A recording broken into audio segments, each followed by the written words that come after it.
अस्सलाम वालेकुम नाज़रीन, मैं हूं आपके साथ बिस्मा खान और आप देख रहे हैं प्रोग्राम नया दौर। स्टूडियो से हमारे साथ मौजूद हैं सीनियर तज़कियाकार इसार राना साहब, जबकि ताहिर मलिक साहब भी हमारे साथ मौजूद हैं। तो नाज़रीन, आज के प्रोग्राम में हम बात करेंगे कि सबसे पहले ताजरों की मुलाकात हुई है वज़ीर आज़म शहबाज शरीफ से।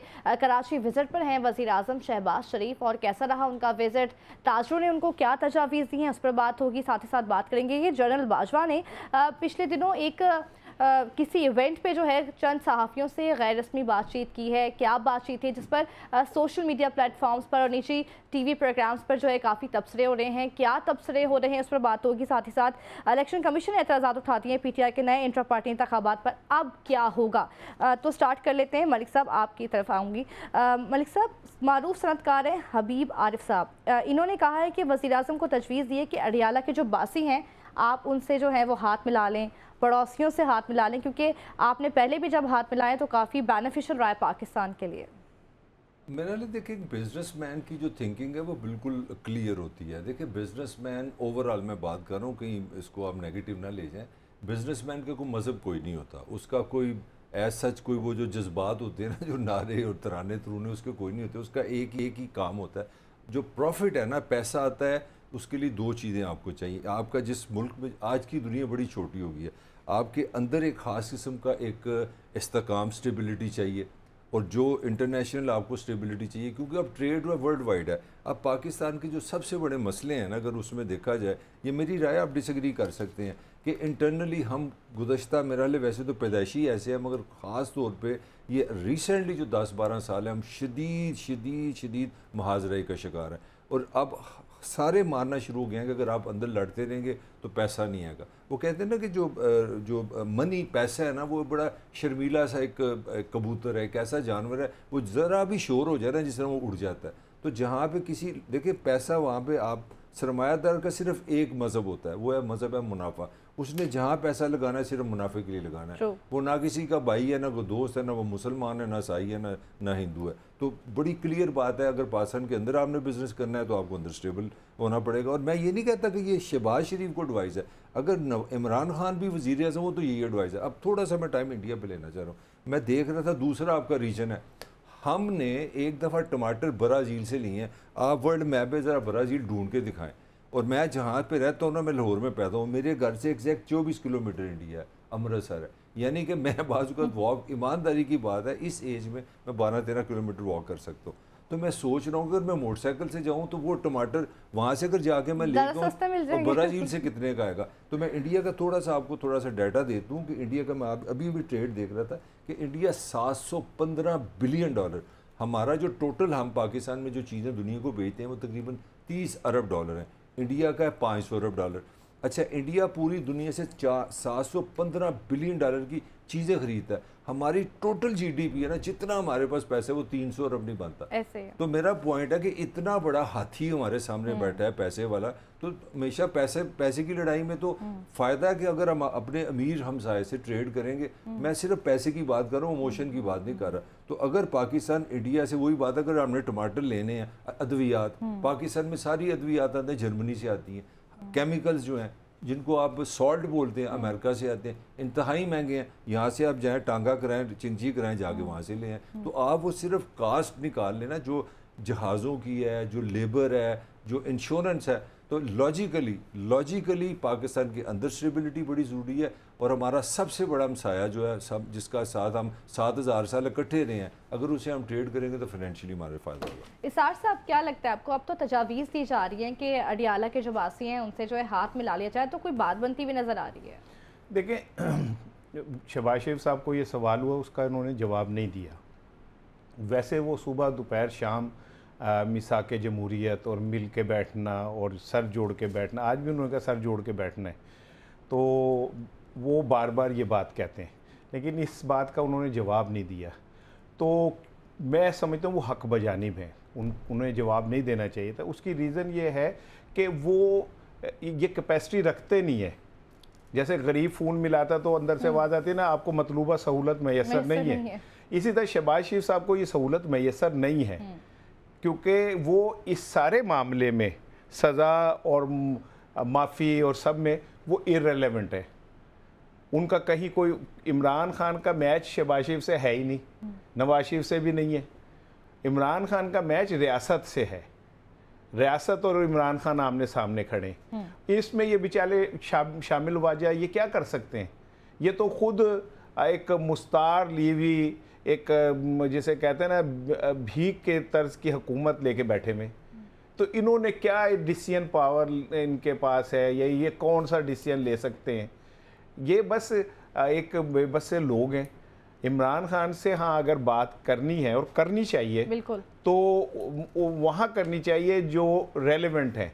मुझे मरियम साहिबा का वो तारीखी जुमला याद है कि जब उनसे कहा गया कि आप इमरान खान के साथ हुकूमत के साथ बैठना चाहती हैं, तो उन्होंने कहा कि मैं इमरान खान के साथ क्यों बैठूं, मैं तो इस्टेब्लिशमेंट से के साथ बैठूंगी। ऑन रिकॉर्ड है उनका बयान।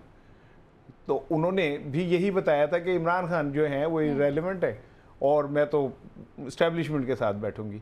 लेकिन मैं ये समझता हूँ कि इमरान खान उस दौर में भी इरेलेवेंट नहीं थे। उसकी रीज़न ये थी कि मैं बार बार बाजवा साहब का वो बयान कहता हूँ कि जो वो बनाते रहे घंटे और वो नहीं माने मिलने के लिए। तो इमरान खान अपनी एक राय रखते थे और अपनी राय पे खड़ा होना जानते थे। लेकिन ये जो हैं ये बेचारे कभी कमेटी में अपना नाम डालते हैं, फिर ऊपर से फ़ोन आता है, फिर डांटे खाते हैं, फिर कमेटी में से नाम निकाल के फिर मनपसंद डाल देते हैं। क्या ये मोहसिन नकवी साहब को अपनी मर्ज़ी से चला सकते हैं? क्या शहबाज शरीफ अपनी मर्ज़ी से वज़ीर ख़जाना साहब को चला सकते हैं? वो सरफराज बुख्ती को चला सकते हैं? क्या ये अपनी मर्ज़ी से जो और लोग आए हुए हैं वावडा को कुछ कह सकते हैं? नहीं कह सकते। बेचारे बस ठीक है, उनकी रोज़ी रोटी लगी हुई है तो रोज़ी रोटी लगी रहे, लेकिन इमरान खान से वो हाथ मिला ही नहीं सकते। उनको ये सहूलत नहीं है। जिन्होंने हाथ मिलाना है वो जब चाहेंगे मिला भी लेंगे। ऐसी कौन सी बात है? मलिक साहब इस थोड़ा सा मैं राना से प्यार मोहब्बत पुराना है, मगर मैं कह रहा हूँ बहुत ही पूरा अमन हो गया, थोड़ा अमन ख़राब करना चाह रहा हूँ। मैं वही सोच रहा था, चलो मान लिया राना की सारी बातें जी कि शहबाज शरीफ बिल्कुल कॉम्प्रोमाइज़्ड हैं, इन्होंने इस्टेब्लिशमेंट को पंजाबी के अंदर थल्ले लग गए, सारा कॉम्प्रोमाइज़ रह गया। मैं देख रहा था वो जो एक बहुत बड़े ताकतवर हमारे एब्सोल्युटली नॉट वाले लीडर हैं, उनकी एक FIR और उस बंदे की मैं बात कर रहा हूँ जिसका वज़ीर आला पंजाब तहरीक इंसाफ का था, और इस मुल्क में 18वीं तरमीम है। 18वीं तरमीम का मतलब समझिए सूबा इंडिपेंडेंट है। वो एक ASI ने आपके साबिक वज़ीर आज़म उस बंदे की जिसकी KPK में हुकूमत है, जिसकी पंजाब में हुकूमत है, एक FIR नहीं करा सका था। तो भाई किधर रोना रोइए, नहीं काफ़ी है। एक मिनट ठहर जाए। इनडायरेक्टली मलक मेरी ही बात को सेकंड कर रहा है, ठीक है ना? लेकिन ये कान ऐसे नहीं पकड़ रहा, कान ऐसे पकड़ रहा है, पकड़ कान ही रहा है। क्या वो कहना वो ये चाह रहा है कि हमारे जो ये सिस्टम की बिसात है ना, इसमें आप तो खैर बच्ची हैं, आपको याद भी नहीं होगा, हम कठपुतलियों का तमाशा किसी दौर में होता था, मलक को याद होगा। अच्छा वो होता क्या था? कठपुतली सारी बन गई है, तमाशे देखे। हाँ, कठपुतलियों के तमाशे में ये होता था कि वो कठपुतलियों का तमाशा करने वाले आके साई लेके जाते थे, यानी अपनी एक कठपुतली रख जाते थे घर और उनसे कहते थे 2 रुपये दे दें जी, रात को हम आएंगे। फिर पूरे मोहल्ले में शोर मचता था कि आज कठपुतलियों का तमाशा होगा।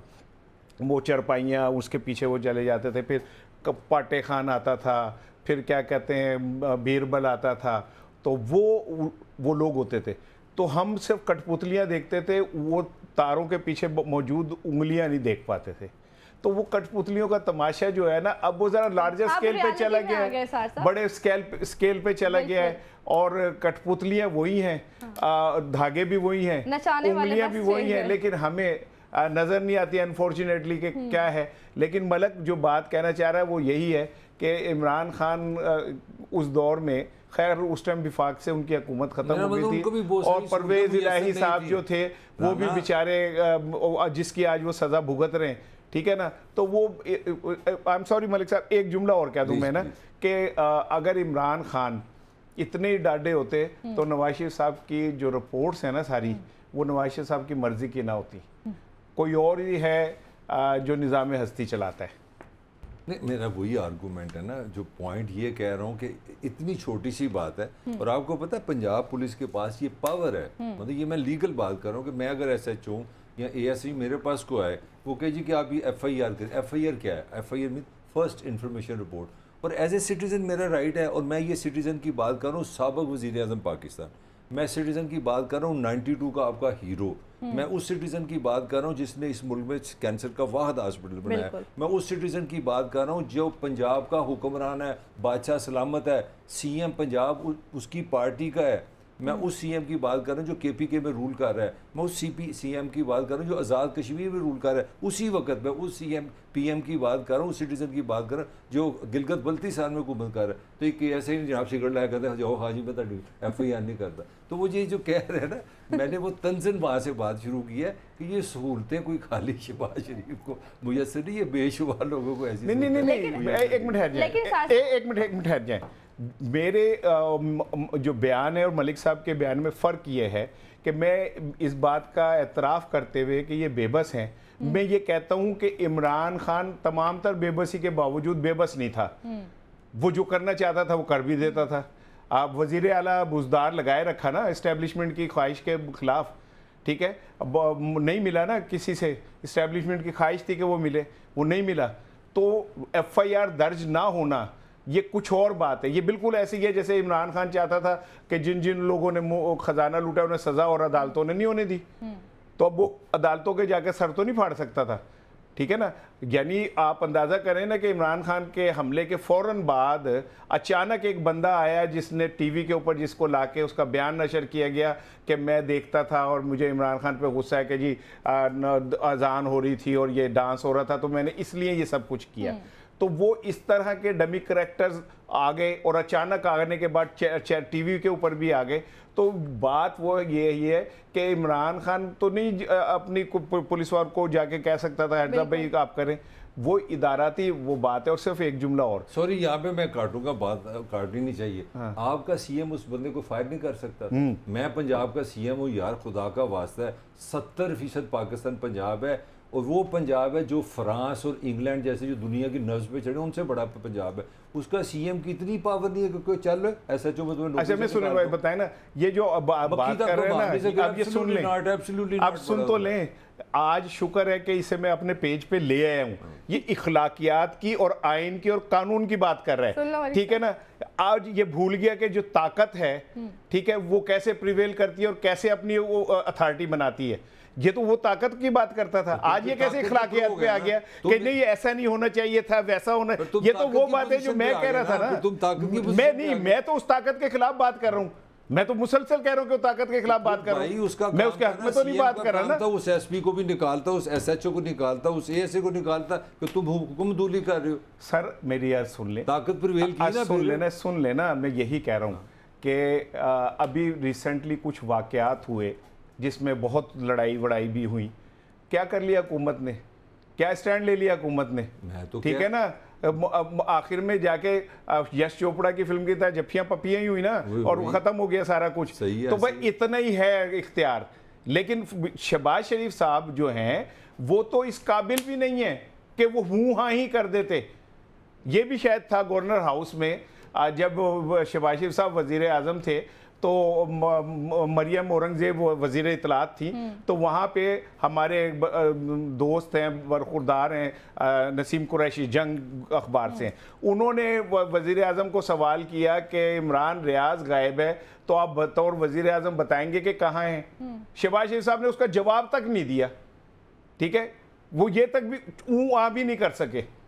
तो कुछ चीजें जो है ना वो फर्क जरूर होते हैं। जो कुलीग है आजम चौधरी ने भी सवाल करके पछताया था उसी दिन। नहीं मैं उसका सुना, उसका लतीफ़ा ये है, मैं उसका लतीफ़ा ये बिस्मा के जब आजम चौधरी ने सवाल किया ना तो मैंने कहा कि यार आजम चौधरी PTV में उस टाइम गए थे। अच्छा मैंने उसी लम्हे मैंने कहा इन्ना लिल्लाहि व इन्ना इलैहि राजिऊन।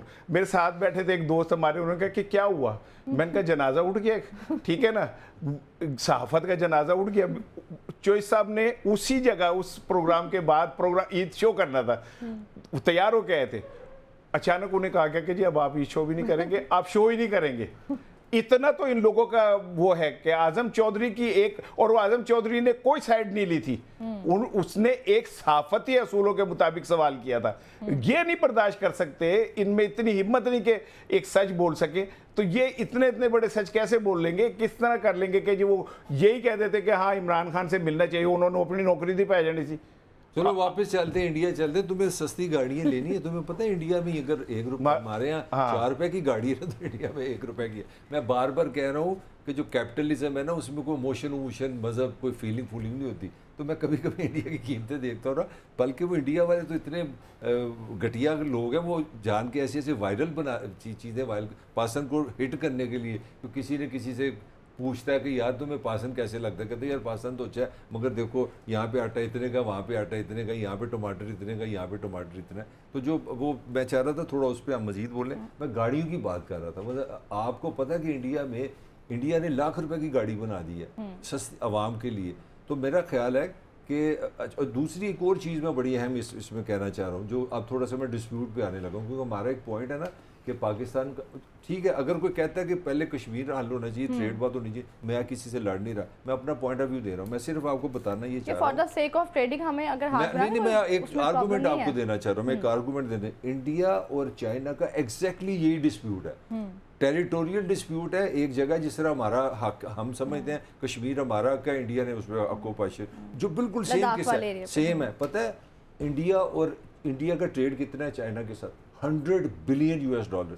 हमारा टोटल ट्रेड पूरी दुनिया से मिला के 4 टाइम सिर्फ उसका चाइना से ट्रेड है। लड़ भी रहे हैं, डिस्प्यूट भी है, पीछे के कुटकुटा भी हुआ है, मगर मैं जो बताना चाह रहा हूँ कि पैसे की जो दुनिया है वो बड़ी बेरहम है, बड़ी कैलस है, और सिर्फ मुनाफे की बेस पे है। इंडिया और चाइना दोनों बड़े सियाने हैं, लड़ते भी रहते हैं, डिस्प्यूट भी रखते हैं, मगर ट्रेड नहीं छोड़ते। $100 बिलियन की बात हो रही है। ताहिर मलिक साहब बिल्कुल ठीक कह रहे हैं बात इसार साहब। जैसे कि अगर हम ट्रेडिंग वाइज देखें, for the sake of trading, अगर हम पाकिस्तान इंडिया से हाथ मिलाते हैं तो इसमें कोई बुरी बात नहीं है। आप देखिए वहाँ पे इकॉनमी कितना बूम कर रही है, वहाँ की मईशत कितनी स्टेबल है। देखें बात सुने, अगर हम हाथ मिलाने का ट्रैक रिकॉर्ड देखें ना, तो आप हैरान हो जाएंगी कि पाकिस्तान ने हमेशा हाथ मिलाया है। UN का इजलास था और अचानक उस वक्त के सदर परवेज़ मुशर्रफ ने तकरीर ख़त्म की और अचानक हम भारतीय वज़ीर आज़म की तरफ चले गए और पूरी दुनिया हैरान हो गई कि ये क्या हुआ है, ये क्या होने लगा है। और उन्होंने जाके वहाँ पे वाजपेयी से हाथ मिला लिया।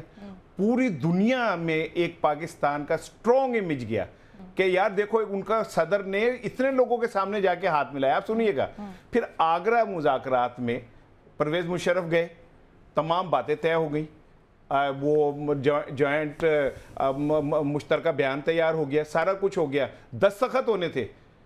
खुर्शीद महमूद कसूरी साहब ने ये बात मुझे बताई, दस्तखत होने थे। तो ऐन मौके पे मलिक साहब उन्होंने कहा कि जी दस्तखत नहीं हो सकते। वो बड़े एरोगेंट हैं। अब मैं 2-3 बातें सुन लीजिए मेरी। IPL के अंदर पाकिस्तानी प्लेयर खेलते थे, शुएब अख्तर ने फाइनल में 6 खिलाड़ी आउट किए थे, तनवीर ने 6 खिलाड़ी आउट किए थे, एक रिकॉर्ड बनाया था। उन्होंने अचानक क्या किया कि पाकिस्तानी खिलाड़ियों को फारिग कर दिया। हमारे फनकार वहाँ जाते थे, आतिफ असलम और राहत, बाकी सब लोग जाते थे, तो अचानक उन्होंने उनके ऊपर बैन लगा दिया। ये इंडिया इतना ज़्यादा एरोगेंट है कि अभी रिसेंटली हमने कहा कि जी हम भारत से दोस्ती चाहते हैं। उनके वजीर दाखिला ने जो बयान दिया, उसने कहा हम कोई नहीं चाहते, और उसने जो भयानक बयान दिया कि हम तो पाकिस्तान में घुस के कार्रवाइयां कर रहे हैं। वो इतने एग्रेसिव हैं, इतने मुतकब्बिर हैं। अच्छा, वैसे प्रैक्टिकली देखा जाए तो उनका बनता भी है। जिसकी इकोनॉमी जो है वो $5000 अरब के ऊपर खड़ी है, बिल्कुल, और तो वो हमें क्यों समझेगा? पैसा बोलता है, पैसा। यही से तो मैं बोलता हूं, यहीं से मैं बोलता हूं। मलिक साहब 1 मिनट मैं आपका भी लूंगा प्लीज। 1990 में भारत और पाकिस्तान दोनों डिफॉल्ट के करीब थे। 1990 में नरसिम्हा राव वजीर आजम बने, यहाँ मियाँ नवाज शरीफ साहब बने। नरसिम्हा राव की इक्तिसादी पॉलिसियाँ आहिस्ता आहिस्ता आहिस्ता ग्रो की। हमारी इक्तिसादी पॉलिसियों से हुक्मरानों की कोठियाँ बने, बंगले बने, कारोबार बने, उनके बच्चों खरबोपति हुए, उन्होंने बड़े बड़े प्लाजा लिए, उन्होंने गैर मुल्की मुमालिक में जाके फैक्ट्रियाँ लगाई। नरसिम्हा राव की एक फैक्ट्री बता दें आप, ठीक है, आज 1990 और 2024 34 साल बाद भारत दुनिया की तीसरी बड़ी इकोनॉमी है और हमें IMF ने दुनिया के गरीब तरीन मुल्कों में शामिल कर दिया 6 ममालिक के अंदर। तो कोई भी नहीं पूछता यार कि किसने किया ये, किसकी वजह से हुआ है, किसकी पॉलिसियां थी। 40-50 साल से कौन ऑफ एंड ऑन आके हुक्मरान बनता है, किन की पॉलिसियों की वजह से हमारी इक्तिसादियत खत्म हुई, कि कौन कौन IMF के पास गया, वो पैसे लेके कहां लगे, कोई नहीं पूछता। हम फिर उधर ही खड़े, मीर क्या सादा है, बीमार हुए जिसके सबब उसी अतार के लोंडे से दवा लेते हैं, उसी से दवाई लिए जा रहे हैं। और फिर हम कहते हैं स्टीरियोटाइप, यार तोता भी रट्टू तोता भी जुमले बदल देता है। हम सर जोड़ के बैठेंगे, शबाना रोज मेहनत करेंगे, यहां हम पैर रगड़ेंगे, यहीं से पानी निकलेगा। ओ खुदा का वास्ता भाई, जो पानी निकल रहा है, दुनिया पाकिस्तान 1 नंबर पे आ गया हेपेटाइटिस के ऊपर, गंदा पानी पीने की वजह से लोगों। और बी हेपेटाइटिस बी वाले को भी मिला लें, मगर सिर्फ 2.5 करोड़ पाकिस्तानी हेपेटाइटिस के शिकार हैं। शुगर में भी पहले नंबर पे हम, टीबी भी यहाँ पे है। मैं हैरान हूं, इमरान खान गलत है यार, को छोड़ दे उसे यार, सही बंदे तो रख ले। अगर इमरान खान से डिस्प्यूट है ना ले उसे, लेकिन जो सही है उन्हें तो रख ले। हम फिर वही लोग उठा के ले आते हैं, फिर वही ले आते हैं जिन्होंने इस मुल्क का बेड़ा गर्क किया होता है। फिर तो मलक कहता है सारा ना बोलता है।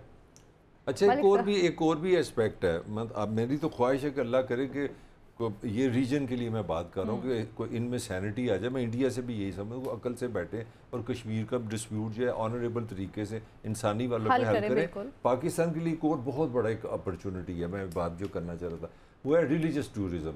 इंडिया का जितना भी मतलब जो रिलीजियस सिखिज़म है, क्योंकि हम पंजाब में बैठे हैं तो वो इस्लाहन बात कर रहा हूँ कि उनका मक्का मदीना पाकिस्तान में, मैं सिखों की बात कर रहा हूँ। फिर अब हिंदू टेम्पल मुझे अच्छी तरह याद है, यहाँ पे बलोचिस्तान में एक बहुत बड़ा उनका एक रिलीजियस मुकाम है। फिर ये अपना ये क्या नाम है, सिंध में है, सिंध में बेशुमार है यार। ये जो अपना कलर कार के पास है, बहुत मशहूर है ज़माना, वो क्या नाम है उसका जहाँ पे लोग जाते हैं, ये अभी मैं बता देता हूँ, बड़ा मशहूर। चलो प्रोग्राम के पास बता देना, मुझे बता देना। बरा हम दोनों नालायक साबित हो गए, नाम नहीं नालायक नहीं, याददाश्त कमजोर है, मेरा उम्र बहुत हो गई हमारी। तो मैं पॉइंट ये कह रहा हूँ कि मैंने एक रिपोर्ट पढ़ा, नहीं किला रोहतास नहीं, वो बिल्कुल ही, वो तो तुम तो आगे चलेंगे, आप हमसे आगे भी चलेंगे। तू तो 100 साल तो आगे चलेगी। मैं जो पॉइंट रेज करना चाह रहा हूँ, मैं एक असेसमेंट पढ़ा था कि $5 बिलियन की पाकिस्तान में टूरिज्म, रिलीजियस टूरिज्म हो सकता है। जिस तरह ये एक एस्पेक्ट मैं बता रहा हूँ, फिर बेशुमार वो लोग हैं जो इंडिया पाकिस्तान से माइग्रेट करके गए हैं, वो अपने अबौजदाद के शहर आना चाह रहे हैं, अपनी जगहों को इतना उनको ज़्यादा रिलीजियसली उनको। फिर पाकिस्तान की शलवार क्वींस, मुझे एक बंदा इंडिया से बता रहा था, मैं तो नहीं था वहाँ पे, उसने बताया कि कोई खाड़ी जो हमारा ब्रांड है, एक दफ़ा उसने कोई किसी नुमाइश में गया, उसने कहा सारी इंडिया में सारी दुनिया आई हुई थी, तो सारा इंडिया पागल हुआ था उसके लिए। तो हमें 1.25 अरब की एक मार्केट हमें मिलेगी अगर हमारी अच्छी एक शलवार कमीज किसी को पसंद आती है, तो 1.25 अरब इंसान है। तो मेरी तो दुआ है कि ये रीजन में सैनिटी आए, अकल आए और ये अपने मसाइल पहले हल करें और इज्जतदार तरीके से। इतनी प्रोग्रेस हो सकती है कि अनबिलीवेबल है। लेकिन प्रोग्रेस होने के लिए मलिक साहब ये भी तो ज़रूरी है कि जैसे कि सार साहब कह रहे थे कि इंडिया को भी उस तरह से वार्म वेलकम करना चाहिए ट्रेडिंग को या हमारी इकॉनमी को लेकर। नहीं, हमारे नवाज शरीफ साहब उनकी हलबरदारी की तकरीब में नहीं चले गए थे, ठीक है ना, और क्या जेस्चर्स दें हम, किस तरह हम वो करें। लेकिन तो मोदी भी तो आ गया था यहाँ। हाँ, मोदी तो फिर जिस तरह आया था वो आउट ऑफ द, तो आपने देखा ना, हमारा भी तो अजीबोगरीब मामला होते हैं ना। जनरल मुशर्रफ को हैट्स ऑफ टू हिम, उन्होंने जमहूरियत के लिए काम किया, जमहूरियत के लिए कहना ना, अच्छे रिलेशन के लिए वो आगरा समिट पे गए। वो मुझे याद है नेपाल में वाक़या हुआ था कि वो खड़े खड़े उन्होंने जाके वाजपेयी से सलाम कर लिया, मगर एक वक्त वो भी था जब वाजपेयी लाहौर में आया तो हमारे आर्मी चीफ भी मुशर्रफ थे, उन्होंने सलूट भी नहीं किया। तो मेरा लिए हमें भी कहीं ना कहीं रीथिंक करने की। अच्छा, एक चीज़ मैं और शेयर करूँ आपसे, ये मलिक साहब भी थे उस नाश्ते के अंदर जो इंडियन हाई कमिश्नर ने दिया था, और उसमें बहुत सारे सहाफ़ी थे। तो मलिक भी सवाल कर रहा था, हम भी। तो हमारा एक मजमूई सवाल ये था कि आप कृष्णा कुछ करके नाम था, कि आपने ये जो दरवाजे बंद कर दिए हैं ये ना करें, पाकिस्तान के साथ आप मिल बैठें, बातें करें, सारा कुछ। तो मलिक गवाह है कि उन्होंने, उस आदमी ने वो जब वो आया तो हम नहीं पहचान सके कि ये हाई कमिश्नर है। काला रंग, पतला सा और ढीला सा कोट जैसे हैंगर किया हुआ है किसी ने, तो हम समझे कि ये कोई अमले का कोई बंदा है। तो फिर जब वो बैठ गया तो उसने कहा जी मैं हाई कमिश्नर हूँ। तो पहले तो हम इसी बात पे हैरान हुए कि यार हमारा हाई कमिश्नर को आता है तो पता चलता है कि कोई चीज़ आई है, ये कौन। जब हमने उसे कहा कि आप कर लें थोड़ा तबादला फनकारों का, खेलों का, ये वो, ही सेड वन सेंटेंस जिससे ये भी इसने सर झुका लिया था, मैंने भी और बाकी लोगों ने भी। उसने कहा हमारा आपसे कोई मैच नहीं है, आप $1 अरब के लिए परेशान होते हैं, हमारी इकॉनमी 5,000 अरब डॉलर पे खड़ी है। बड़ा दुख हुआ था सुन के, लेकिन तकलीफ जिस बात की थी ना ये कि हम इसे सीख ही नहीं रहे, अपने फेलियर से सीख ही नहीं रहे कि हमारा फेलियर क्या है। हम क्यों पाकिस्तान की बागदौड़ ऐसे लोगों को देते हैं जिन्होंने माजी के अंदर पाकिस्तान का बेड़ा गर्क करने में किरदार अदा किया। फेलियर से सीखने की जरूरत है, जो कि हम बिल्कुल नहीं सीखते हैं। सार साहब, जनरल रिटायर्ड कमर बाजवा की सहाफियों से गैर रस्मी गुफ्तगू हुई है, क्या बातचीत हुई है, डिस्कस करेंगे इस ब्रेक के बाद, साथ रहिए।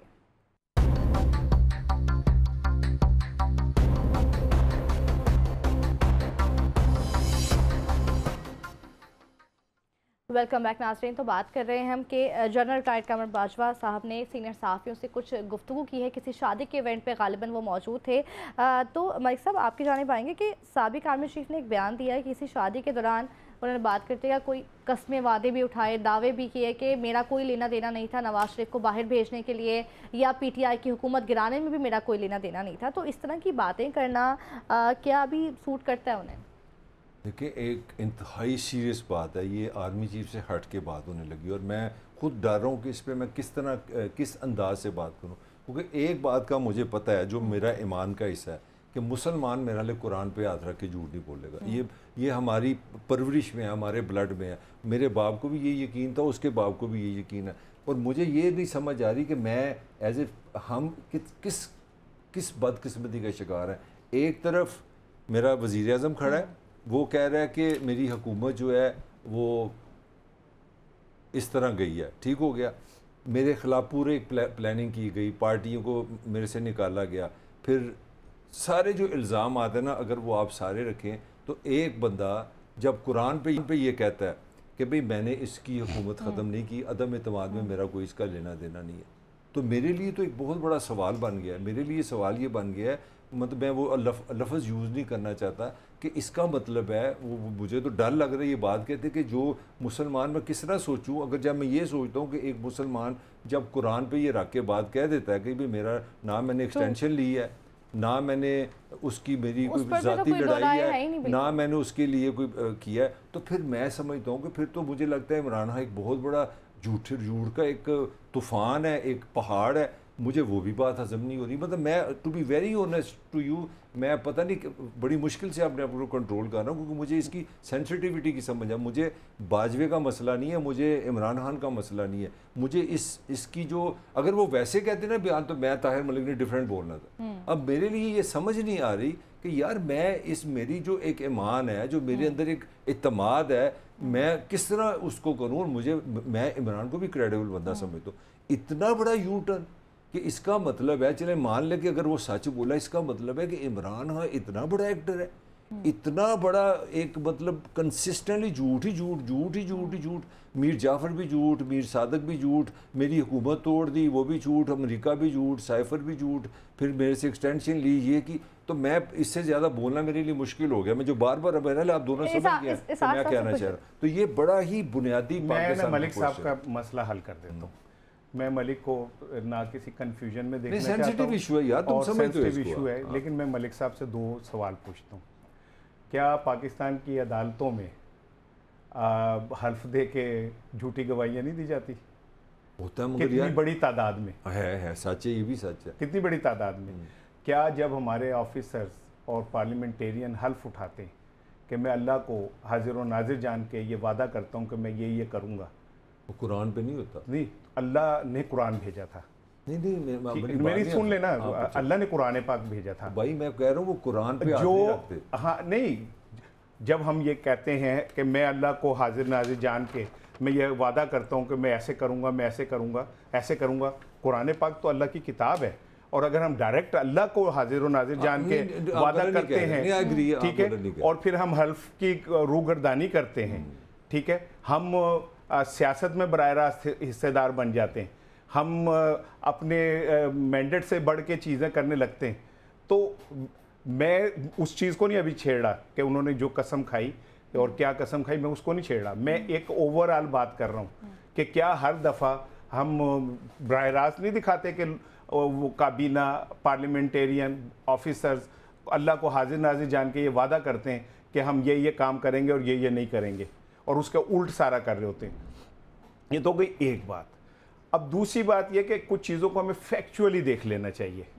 मिसाल के तौर पे मैं कसम खा के कहता हूँ कि जी मैं तो कि कभी भी मैंने मलिक के साथ ऊंची आवाज़ में बात नहीं की। तो मलिक कहेगा कि एक मिनट, प्रोड्यूसर से कहेगा यार पुराने क्लिप निकालना है जिसमें ये साराना मुझ पर बड़ा चीख रहा था, ठीक है ना, तो मेरे कसम का तो ख़त्म हो गया जब ये दिखा देगा। मेरे दो सवाल हैं कि नवाज शरीफ साहब से किसने डील की वापसी की। मेरे दो सवाल हैं कि सिंध हाउस प्रोटेक्शन और ये मामला सारे जो हैं कैसे हो रहे थे। फिर मेरा सवाल ये है कि खुद ख्वाजा आसिफ ने आज फिर कहा है कि हाँ बाजवा साहब ने नवाज शरीफ को भेजा था, ठीक है, कि वो ख्वाजा आसिफ ने कहा मैं अपने बयान पे कायम हूँ कि हाँ इन्होंने भेजा था, ठीक है। और अगर इमरान खान इतना ही तगड़ा होता कि अपनी मर्जी से नवाज शरीफ को भेज सकता था तो फिर वो अपनी हमले की FIR भी करवा लेता, फिर वो रिपोर्टें भी अपनी मर्जी की बनवा लेता। तो उसके तो खुद अपने हाथों से, एक मिनट ठहर जाए ना, उसके साथ इतना बड़ा हाथ हुआ। और तीसरी बात यह कि बाजवा साहब को ऐसी ज़रूरत क्या पेश आई कि वो सहाफ़ियों के पास जाते हैं। पहले वो एंकर्स के पास जाके ना, जब बहुत प्रेशर था तो उनके साथ जाके अपनी बातें कहते थे कि ये प्रोग्राम में आप डिस्कस कर लें, ठीक है। अब वो शामी साहब जैसे जैयद सहाफ़ी से उन्होंने बात की, शामी साहब के मुंह से निकली हुई हर बात ऑथेंटिक है, ठीक है ना। उन्होंने तो विटनेस भी दी है, अब्दुल मालिक की विटनेस दी है। तो मेरा सवाल ये कि आखिर उन्हें क्या प्रैक्टिकली तो 2 साल तक, अब जहाँ मैं पढ़ रहा था कि जो इस रैंक के लोग होते हैं वो किसी बात पे नहीं बोल सकते, ना किसी के थ्रू वो कर सकते, तो ये भी रूगर्दानी नहीं है। और बाजवा साहब जो इतनी आसानी से कह रहे हैं, वो तो अपोजिशन मान रही है कि हमें बुलाया जाता था, हमसे मुलाकात होती थी, हमारे साथ ऐसे होता था, ऐसे होता था। खुद बाजवा साहब ने कहा कि मैं इमरान खान को कहता रहा कि जी मुलाकात करें, तो क्या सियासत में मुदाखला नहीं करते थे? अगर हम बींगा मुस्लिम सोचें, जैसे कि ताहिर मलिक साहब भी कहते हैं, कुरान पाक पे हाथ रख के इतनी बड़ी बात कहना it's not an easy thing. अगर वो ऐसे कह रहे हैं तो कहीं ना कहीं वो ये मेरा पॉइंट समझ गई है, सवाल इंसान दे रहे हैं। बिस्वा मेरा पॉइंट समझ गया। मैं पॉलिटिकल इतनी बहस सुन लेना, मैं मुझे भी ना गुनाहगार करें ना, मैं भी ये बतौर मुसलमान ये समझता हूँ कि जब कोई ऐसे कह दे तो उस पर यकीन कर लेना चाहिए। लेकिन वो मेरे सामने उन्होंने कुरान नहीं उठाया, मैं तो जो सुना है मैं उस पर बात कर रहा हूँ, मेरे सामने नहीं उठाया उन्होंने कि मैं उस पर वो करूं। मुझे तो जो बात पहुंची है मैं उस पर डिस्कस कर रहा हूं। इस सेंसिटिविटी से एक मेरे ज़हन में एक चीज़ आई है जो मैं हमेशा क्रिटिसिज्म करता हूँ। देखिए, जो रियासती ढांचा होता है, जो इदारे होते हैं, इदारे का कोई इमोशन नहीं होता उनका। ना वज़ीर आज़म इमरान खान होता है, ना नवाज शरीफ होता है, उनका वज़ीर आज़म होता है, उनका सिटीज़न होता है। सिटीज़न औरत हो जाए, मर्द हो जाए, पंजाबी हो जाए, सिंधी हो जाए, बलोची हो जाए, ये है एक तस्वर। अब सवाल ये है कि हमारे यहाँ जो बहुत बड़ा प्रॉब्लम है, जो मैं ईमानदारी से समझता हूँ, चले हम वो जो कुरान वाला मामला है उसको मेरे लिए थोड़ा सा छोड़ देते हैं, अब सीधी सीधी बात करते हैं, तो अब अपनी स्टाइल में आ जाते हैं। अब देखिए, 2 महीने से एक बंदा तो गलत साबित हो गया ना। एक बंदे ने कहा जी कि बाहर जो है था डंडे से नवाज शरीफ को निकाला गया, मेरी हुकूमत डंडे से बदली गई। तो एक बंदा कह रहा है चलो मैं उधर नहीं फिर आ रहा, एक बंदा कह रहा है नहीं मेरा कोई इन्वॉल्व। इसका मतलब दोनों में से एक गलत है। अब नहीं Malik, I am sorry to cutting you off, तीनों में से एक गलत है। चलो जो एक मिनट सुन लेना, मैं तुम मेरी बात सुन लेना, तीनों में से एक गलत है। क्योंकि खुद नवाज शरीफ साहब अपने खिताब में कहते रहे कि बाजवा साहब आपने मेरी हुकूमत गिराई, ठीक है, नवाज शरीफ विटनेस। दूसरी तरफ इमरान खान है जो कहते हैं कि बाजवा साहब ने मुदाखलत करके सारा कुछ स्टैंड कर रहा है, वो भी स्टैंड, ठीक है ना। तो इन तीनों में से कोई एक तो गलत है ना, कोई एक तो झूठ अच्छा बोल रहा है। मैं एक छोटी सी बात अपनी, क्योंकि उस जमाने में ना जब मैं GNN में काम करता तो इमरान रियाज मेरा ना कुलीग था, तो मुझे अच्छी तरह याद है, मैं आरव मीर भट्टी और अपना सारे हम लोग बैठे थे, अपना काजी सईद वगैरह, तो उसने बताया। तो मुझे कहता है इमरान रियाज, कहता है तन मलिक जी मैं तन खबर था। मैंने कहा क्या खबर है भाई? कहता है नवाज शरीफ जा रहे हैं। कहता है वो मिला, उसने कहा मेरी तैयारी शारी मेरी सारे मामला तय है। तो मैं खुद ही एक कन्फ्यूजन फैला के अब आपको एक और बात बता रहा हूँ। तो उस अगर इमरान, मेरे हिसाब से इमरान रियाज क्रेडिबल जर्नलिस्ट है, झूठ नहीं उसने बोला, उसने मुझे बहुत पहले बता दिया था कि नवाज शरीफ जा रहे हैं, इसका मतलब है कहीं ना कहीं सिस्टम से उसको तरफ ग्रीन लाइट है। पर कमिंग बैक टू माई असल क्वेश्चन जो मैं करना चाह रहा हूँ, मेरा सवाल ये है दुनिया में क्या होता है, जो हमारा क्या मसला है दुनिया भर में, जब इस तरह का कोई गलत इल्ज़ाम लगता है या दो डिस्प्यूट होते हैं, जिस तरह हमारे यहाँ 25 साल बेचारे सी वसीब अगर उन्होंने छड़े नहीं, जुआरिया नहीं है, जुआरिया नहीं है, दुनिया इस तरह नहीं चलती, दुनिया फैसला करती है और फैसला करते इदारे न्यूट्रल होते हैं। अब हमारे यहाँ टॉक शो, हमने फैसला करना है, किधर है मेरी इंटेलिजेंस एजेंसीज, किधर है मेरे अदालतें, किधर है मेरी पुलिस, किधर है मेरा निज़ाम। ये निज़ाम का काम है कि एक तरफ आपका साबिक सिपा सलार है, एक तरफ आपका साबिक वज़ीर आज़म है, भाई आप कहे ना कि दिल आज़ारी नहीं हुई, ऑनेस्टली बताओ मुझे, मैं गलत बात कर रहा हूँ तो ये मेरा हक नहीं है इस 24 करोड़ लोगों का कि ये निज़ाम एक हफ्ते के अंदर बताए दोनों में से झूठा कौन है, ये तीनों चल रहा है। तो मेरा जो आर्गूमेंट है ना सबसे बड़ा, कि हमारे यहाँ जो कन्फ्यूजन है वो हमारे रियासी अदारों की वजह से, वो इसलिए है कि वो न्यूट्रल इन्वेस्टिगेशन नहीं करते, वो साफ़ सुथरी तफ्तीश नहीं करते, वो साफ़ सुथरे हक़ाइक़ हमें नहीं बताते, इसीलिए हम लोग ना टॉक शो में खुद भी कंफ्यूज होते हैं और दूसरों भी करते हैं। ये हमारे इदारों का काम है कि बताएं। मेरी यार सुने, देखिए हम पहले मेरे बात से एग्री करते हो नहीं, ये हमारा काम तो नहीं ना। नहीं, मेरी यार सुन लें प्लीज। देखिए बात ये कि हम टॉक शोज में बैठे इसलिए कि हमने चीज़ों पे अपना तजिया एक बीइंग जर्नलिस्ट क्या समझते हैं या देखते हैं। अब मैं आपसे 3 चीज़ें अर्ज करता हूँ। क्या नवाज शरीफ साहब ने ऑन रिकॉर्ड नहीं कहा कि बाजवा साहब आपने मेरी हुकूमत गिराई? ठीक है। क्या मरियम साहिबा ने ऑन रिकॉर्ड नहीं कहा कि बाजवा साहब आपकी वजह से हुकूमत गई?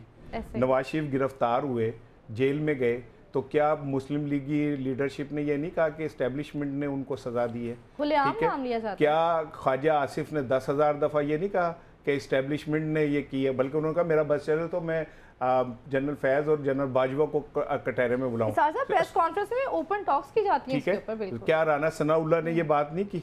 क्या जावेद लतीफ़ ने ये बात नहीं की? ठीक है। अब ये तो 7, 8, 10 लोग वो हैं जो मुस्लिम लीग नून से हैं जो कह रहे हैं कि बाजवा साहब ने हुकूमत गिराई थी। ठीक है। फिर उसके बाद आ जाए इमरान खान की तरफ।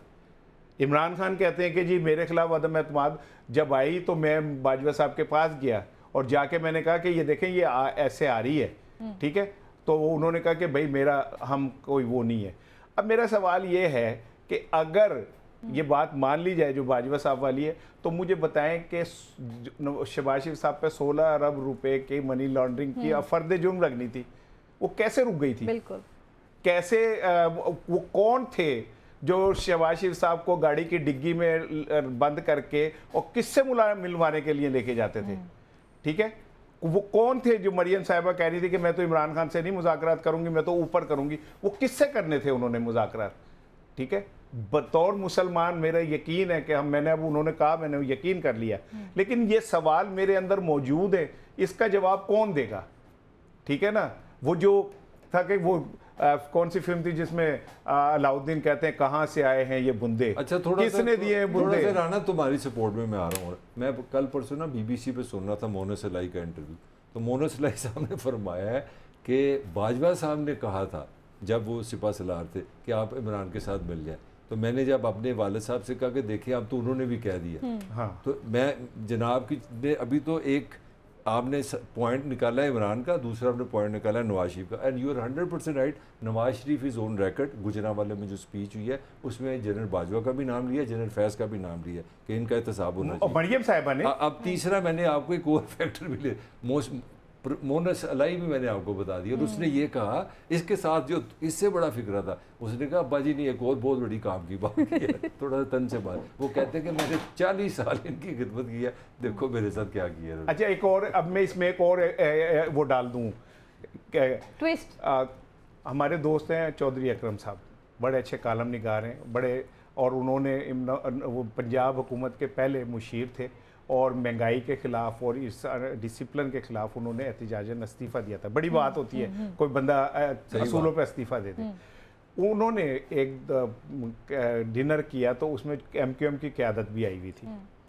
तो मैंने आमिर खान साहब से पूछा कि आमिर साहब अचानक ये क्या हुआ है कि आप PTI से अलहदा हो गए? तो उन्होंने हंस के कहा कि भाई जो हमें लाते हैं उनकी ही ये ख्वाहिश है कि हम हट जाएं। ये फर्स्ट हैंड इंफॉर्मेशन, ठीक है ना। मुझे कहा, ये तब अभी मामला चल रहा था, आगाज था, तो मेरा ख्याल है कि इससे हमें इबरत भी हासिल करनी चाहिए, और ये सबको हासिल करनी चाहिए कि वक्त के बड़े बड़े ताकतवर एक वक्त आता है कि फिर कुरान पे अपनी सफाइयाँ देते हैं। हमें इबरत हासिल करनी चाहिए इस बात से कि जो कुल मुख्तार होते हैं ना किसी वक्त, सब तमाम चीज़ों को वो समझते हैं कि हमें शायद जवाल ही नहीं आना, उन्हें भी कहीं जवाबदेह होना पड़ जाता है। और तीसरा सबक ये है कि हमारे जो इदारे हैं उन्हें बाजवा साहब की इस बात से ही समझना चाहिए कि जब आप इदारों से हट जाते तो फिर आप क्या हो जाते, तो क्यों ज़रूरत पेश आती है किसी वजाहत की। हम अगर ठीक है तो हमें वजाहत की ज़रूरत ही नहीं, हम एंकर्स को बुलाते हैं, रात को मुलाकातें करते हैं, फिर खुद ही जाके साफियों के पास चले जाते हैं, जेब में कुरान भी रखा होता है वो भी निकाल लेते हैं। तो मेरा ख्याल है कि हम क्यों उस तरफ जाते हैं जहाँ हमें बाद में ऐसा करना पड़े। यही साथ साथ हम कंटिन्यू करेंगे नाज़रीन, हाजिर होते हैं इस ब्रेक के बाद, साथ रहिए। वेलकम बैक नाज़रीन। बड़ी मज़ेदार सी इस टाइम जो है वो गुफ्तगू चल रही है। मलिक साहब, क्या समझते हैं आप कि इस तरह की गुफ्तगू इतने अरसे बाद जब किसी साबिक आर्मी चीफ की जानिब से की जाती है तो कहीं ना कहीं सवालात तो उठते ही हैं, इसका हल क्या है, कंक्लूजन दीजिए। देखिए, मैं बार बार 75 साल से लड़ा हूँ वही, मतलब मैं नहीं लड़ा, मैं कहना जो हमारे साथ ट्रेजिडी क्या है। मतलब मुझे आप बता दें, आप पाकिस्तान में अल्लाह का शुक्र है सारे इदारे हैं, सब कुछ है, मुझे आज तक किसी ने नहीं बताया लियाकत अली को किसने मर्डर किया।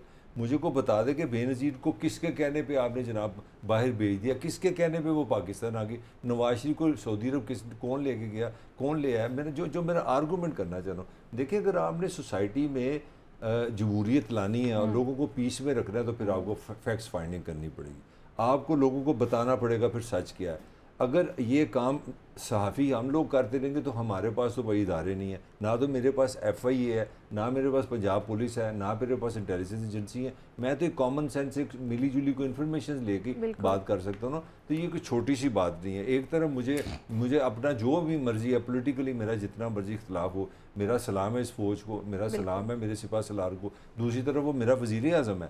बिसाइड छोड़ दे नाम उनके क्या है, मेरे लिए दोनों बड़े काबिल एहतराम है। मैं एक रियासत हूँ, तो इतनी एक 360 का फ़र्क नज़र आ रहा है। एक कह रहा है मैंने एक बात ही नहीं की, कह रहा है 100% इसने किया। तो मैं जो पॉइंट रेज करना चाह रहा हूँ, अगर हमने जो हम कर रहे हैं, हम शुरू से ऐसे कर रहे हैं, हमने हर इशू को डिस्प्यूट बनाया और उसको उस तरह दफना दिया। राना को गलत बात नहीं कर रहे, इसमें बड़े लेसन हैं, मगर मेरे ख्याल में लेसन एक ही है। लेसन ये है कि हमारे रियासती इदारे पहले तो न्यूट्रलिटी अपने अंदर लाएँ, बिल्कुल भूल जाएँ कि वो जो इन्वेस्टिगेशन है वो होनी चाहिए असूली, सब्जेक्टिव नहीं होनी चाहिए, ऑब्जेक्टिव होनी चाहिए, साइंटिफिक होनी चाहिए। वो फैक्ट सामने आए और सफ़ेद का सफ़ेद हो, काले का काला हो। अगर हम ये काम नहीं करेंगे तो कोई ना कोई इशू हमारे चलते रहेंगे। तो इट मस्ट बी डन। एक बंदे को क्लियरली पता होना चाहिए कि ये दोनों में से झूठ किसने बोला, तीनों में से। चलो अगले टॉपिक की तरफ चले जाओ। चारों में से किसने झूठ नहीं, वो आमिर खान को भी डाल लेना, MK वाले को, पांचों। इलेक्शन कमीशन ने PTI के इंटर पार्टी इंतखाबात पर फिर से एतराज़ात उठा दिए, अब क्या होगा फिर? नहीं, बहुत अच्छा किया उन्होंने। देखिए, अगर वो ऐसा ना करते ना, कैसे मामला चलते रहे, मुझे बहुत मायूसी होती है। अच्छा, अगर वो ऐसा ना करते, फिर ये कोई दुश्मनी तो ना हुई कि आप तो अपने दुश्मन को माफ़ कर दें। ये तो फिर कोई बात नहीं, राजा साहब हैं, वो राजा हैं, राजा खांदे बिलियाँ बिलियाँ तक दियाँ, तो वो राजा हैं भाई। वो ये कैसे PTI की मजाल है कि आप राजा के साथ मैच डाल लें, राजा भोज से मैच डाल लें, गंगू तैली जो है छलांगे मारते फिर ऐसा नहीं होगा। मैं यही तो अर्ज कर रहा हूँ कि वो बताते हैं कि तुम जो मर्जी कर लो, हमने तुम्हें पार्टी नहीं बनने देना, हमने तुम्हारी पार्टी को तस्लीम नहीं करने देना, क्योंकि तुम इंडिया की पार्टी हो या तुम कहीं शायद इसराइल की पार्टी हो, तुम पाकिस्तानी नहीं हो, तुम्हें 3-4 करोड़ वोट भी नहीं पड़े थे, तुमने इस पार्टी ने पाकिस्तान पे हुकूमत भी नहीं की थी, तुम्हें ख़त्म करके दम लेना है हमने, ठीक है ना। मुझे शर्म आती है कि हम अपने इलेक्शन कमीशन को ये कहते हैं कि ये गैर जानिबदार और आज़ाद इलेक्शन कमीशन है। इस इलेक्शन कमीशन ने पाकिस्तान में ये साबित किया कि वो लोगों के छोटे छोटे अनाओं के किलों के अंदर कैद इदारा है और वो माफ़ नहीं करेंगे, वो PTI को किसी शक्ल में माफ़ नहीं करेंगे। अभी ये इलेक्शन हो रहे हैं ना इंडिया में, 6-6 माह लग जाते हैं हमको वोट गिनने में। बिल्कुल ऐसे ही है। ठीक है ना, संदूकड़ियां खुलने में 1.5 अरब के वोट गिनना को मजाक नहीं है, जितने उनमें से वोट पड़ते हो। लेकिन आप ये नहीं देखेंगे कि जी वहां पे कोई ये हो जाए कि जी इलेक्शन कमीशन ने किसी के साथ ये कर दिया, किसी के साथ वो कर दिया। वहां ये भी नहीं देखेंगे कि जिन्होंने गैर जानिबदार होकर इलेक्शन कराने, फिर वो इलेक्शन के बाद उसी हुकूमत के वजीर भी बन जाएंगे, तो फिर तुम्हारी गैर जानिबदारी मशकूक हो गई। तुमने जान के अपनी निगरानी में ऐसी जमात को जितवाया जिसके अंदर तुम शामिल होकर वजारतें ले सको और ओहदे ले सको। ठीक है ना, इसी तरह ये इलेक्शन कमीशन है। इलेक्शन कमीशन को कहीं मैं समझता हूं कि कोई इखलाकी बार नहीं है। वो उन्हें कोई किसी का, पंजाबी कहना, उन्होंने किसी का भार कोई नहीं, न आइन का, न कानून का, न अवाम का, न इखलाक का। उन्होंने ये साबित करना है कि हमने पीटीआई को नहीं जिंदा रहने देना। तो आप पीटीआई का सांस नहीं बंद कर रहे, आप उन करोड़ों वोटर्स का सांस बंद कर रहे हैं जो पीटीआई के पीछे खड़ी हुई है। ठीक है ना, आप उनको उनका हक छीन रहे हैं उनसे। और कहाँ मौलाना फजलुर रहमान साहब हुजरे के अंदर इलेक्शन कराते हैं तो आप मान लेते हैं। ठीक है, कहाँ बलूचिस्तान की छोटी छोटी पार्टियां जोड़ तोड़ करके अपने आप को बाप बनाती हैं तो आप मान लेते हैं। कहाँ पाकिस्तान की सबसे बड़ी पॉलिटिकल पार्टी आपके एतराज़ के बाद आपके मुताबिक इलेक्शन कराती है, तब भी वो एतराज़ लगा देते। वो कहते हैं हम जंगल के बादशाह हैं भाई, हमारी मर्जी है, ये जमहूरी शमूरियत लो, उठाओ चुको, इधर निकलो, हम अपनी मर्जी से करेंगे। तो मैं तो ये समझता हूँ कि इलेक्शन कमीशन ये कर रहे हैं ना, वो प्राइवेटाइज एयरपोर्ट और क्या कहते हैं, इनको भी प्राइवेटाइज कर देना चाहिए। असूल ये बनाया इन्होंने कि जो इदारे ना तो मुनाफा बख्श हैं और जो बोझ हैं हमारे पे, तो इलेक्शन कमीशन सबसे बड़ा बोझ है। इसको प्राइवेटाइज करा के किसी अच्छे मुल्क को दे दें, अल्लाह की कसम आप इलेक्शन देखें कितना अच्छा होगा। आप इसे प्राइवेटाइज करा दें। नहीं तो ये कह रहा है कि मैं कुछ हो जाए, क्योंकि ना इन्हें कोई सुप्रीम कोर्ट पूछ सकती है, ना इन्हें कोई इदारा पूछ सकता है। ये अपनी मर्जी के मालिक हैं, जो मर्जी करें। और वो पीटीआई को नुकरे नहीं लगा रहे, नुकरों के अंदर सुराख करके उससे बाहर निकालने की कोशिश कर रहे हैं, साइडलाइन कर रहे हैं। ताहिर मलिक साहब, अगर अब इंटर पार्टी इंतखाबात खत्म हो जाते हैं तो फिर पीटीआई का नेक्स्ट लाहेमल आप क्या देख रहे हैं और क्या होना चाहिए? पहले तो मैं समझता हूँ ये लॉटरी निकली है पीटीआई की। देखें, ये जो हमारा पॉलिटिकल कल्चर है, ये कोई इतना कोई पढ़ा लिखा तो माशरा हमने बनाया नहीं। 3 करोड़ तो हमारा बच्चा स्कूल ही नहीं जाता। 40-50% लोग हमारे पढ़ लिख सकते हैं, उसमें भी हमने कुरान पाक डाल के बड़ी मुश्किल से बनाया हुआ है। तो उसमें तो हमदर्दी फैक्टर बहुत बड़ा है। अब खुद राना सुनाला बोला है, मैं तो नहीं कह रहा, वो खुद कह रहे हैं यार ये जो हमने सजाएं जो सिस्टम ने दी हैं वो हमारे खिलाफ गई हैं। ये मैं तो नहीं ना कह रहा कि फरवरी में 8 फरवरी में जो सारी मुस्लिम लीग नून मान गई है कि यार अगर इस तरह इदारे आप किसी की परसेप्शन बन जाए, क्योंकि ये तो मेरा हक नहीं ना मैं कह अदालतों में तनकीद करूं, अगर ये परसेप्शन बननी शुरू हो जाए कि इसके साथ ज्यादती हो, तो ये पाकिस्तानी एक वोटर की एक पर्सनैलिटी भी है, एक उसका कैरेक्टर भी है, तो वो उसके साथ और चला जाता है। अब मसला ये है कि इलेक्शन कमीशन खुदारा या तो आप सबके साथ करें तो कोई भी नहीं बोलेगा, मैं पीपल्स पार्टी हूँ, मेरा भी गिरेबान पकड़े। अच्छा, एक मैं आपको ऐसे टेक्निकली बात बता दूं, ये जो इलेक्शन होते हैं ना, ये इलेक्शन कमीशन नहीं होता, ये हर पार्टी ने लीगली खुद बताना होता है कि हम इस तरह इलेक्शन करेंगे। ये आपकी चॉइस है। पार्टी बता देती कि इस तरह हमारे इलेक्शन होंगे, आप आगे देख लें, आप पास करें फेल करें।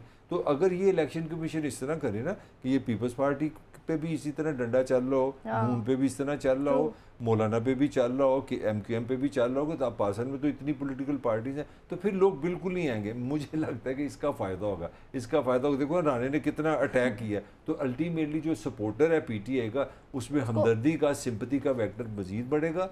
और आप देख लें, कुछ लोगों का कहना है कि ये जो ज़िमनी इलेक्शन हुए हैं, इसमें लोग इसलिए नहीं है क्योंकि वार्म अप नहीं हुए पीटीआई वालों को। एक्चुअली मुझे लगता है कहीं ना कहीं एतबार ही नहीं था कि हमारे वोट की इज्जत भी है, हम वोट दें तो फायदा भी है हमारे। मैं कहना ये चाह रहा हूँ कि जब आप इस तरह का वन साइडेड कोई माहौल बना देते हैं ना, तो हमारे यहाँ पॉलिटिकली आपको फ़ायदा होता है। और जिसका 8 मई सबसे बड़ा सबूत है कि जिस तरह इमरान का वोटर बाहर निकला है, वो मैं ये नहीं कह रहा कि इमरान के वोटर ने आना नहीं था, मगर डेफिनेटली एक दिन आपने सुना सज़ा, दूसरे दिन सुना सज़ा, तीसरे दिन आपने सुना सज़ा, उनका सारी गलतियाँ इमरान हाजी हैं, हम वोट डालेंगे। सर साहब, आप समझते हैं कि अगर इस तरह से होता है और फिर से जो है इंट्रा पार्टी इंतखाबातों को कलअदम करार दिया जाता है, तो उसके बाद कहीं ना कहीं सपोर्टर्स, वोटर्स, उनकी जो अहमियत है वो जाएगी बानी पीटीआई की तरफ और पीटीआई को सपोर्ट मिलेगी? देखिए, मैं ना मलिक साहब एक बंदा इंटरव्यू देने गया जी, तो 2 बंदे बैठे हुए थे, तो इलेक्शन कमीशन हमारा जैसे ना वैसे इंटरव्यू लेने वाला था, उसने एक को फेल करना था हर हाल में। उसने जिसको पास करना था मुस्लिम लीग नून को सवाल किया। बिस्मा साहब सुनिएगा, आप नीचे लिखने लगती है ना, मुझे लगता है मेरी बात गैर है। अच्छा, तो उसने ना मुस्लिम लीग नून को कामयाब करना था, तो उसने सवाल किया कि दूसरी जंग अजीम में कितने लोग मरे थे। उन्होंने कहा जी 2,60,075। उनका बिल्कुल ठीक है। अब पीटीआई से उस सवाल क्या कर रहा है, कहता उन 2,75,000 अफराद के नाम सुनाए। ठीक है ना, आपने एक ऐसा निज़ाम बना दिया कि नून लीग से आप कहते हैं, नून लीग एक इजलास करती है, उसी रात जो है इलेक्शन कमीशन उस इजलास के ऊपर इजलास करता है कि हो उन्होंने वो ये कहा है भाई अब इसका हमने जवाब देना है। दूसरी तरफ पीटीआई मर जाए, जो मर्जी कर लो आप, इलेक्शन 1 कराओ, 2 कराओ, 3 कराओ, 100 कराओ, 5,000 इलेक्शन करा दो, इलेक्शन कमीशन ने नहीं मानना। क्योंकि इलेक्शन कमीशन पाकिस्तान के अवाम के पैसों से थोड़ी चल रहा है। ये मेरे जो टैक्स कटते हैं, ये इसके टैक्स कटते हैं, उनसे थोड़ी चल रहा है। उन्हें तो शायद ऊपर से पैसे को आसमानों से उतर रहे, इसलिए वो हमें जवाब दे ही नहीं है। इसलिए वो 3 करोड़ 4 करोड़ लोगों की इज्जत को जब मर्जी पामाल कर दे, जब मर्जी उनके वोट की इज्जत को आप ख़त्म कर दें, वो उनकी मर्जी है। अगर ये मर्जियों पे इसी तरह चलना है और ये सारा कुछ इसी तरह होना है, तो आज खुदा की कसम पाकिस्तान का हाल देखें हम कहाँ खड़े, हमारी पोजीशन क्या हो गई है। बार बार वो जब मेरे जहन में आता है ना कि हमें दुनिया के करीब तरीन 6 ममालिक में शामिल कर लिया, मेरा कलेजा फटता है। यार हम किस चीज़ की कमी है हमें?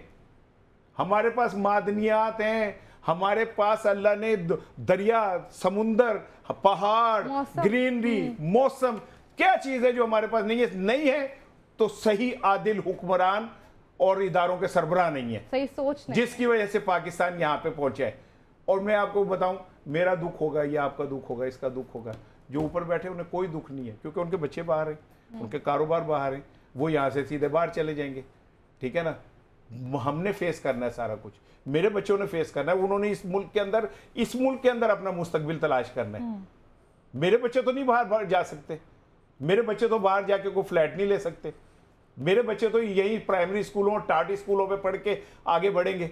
आपने जो बादशाह सलामत हमारे पे ब्यूरोक्रेसी बिठानी है, उसका इम्तहान इंग्लिश में रखा है, ताकि एच सोनियन और बड़े लोग जो है ना वहाँ से आएँ और वो जीत के और हमारे सर पे बैठ जाए।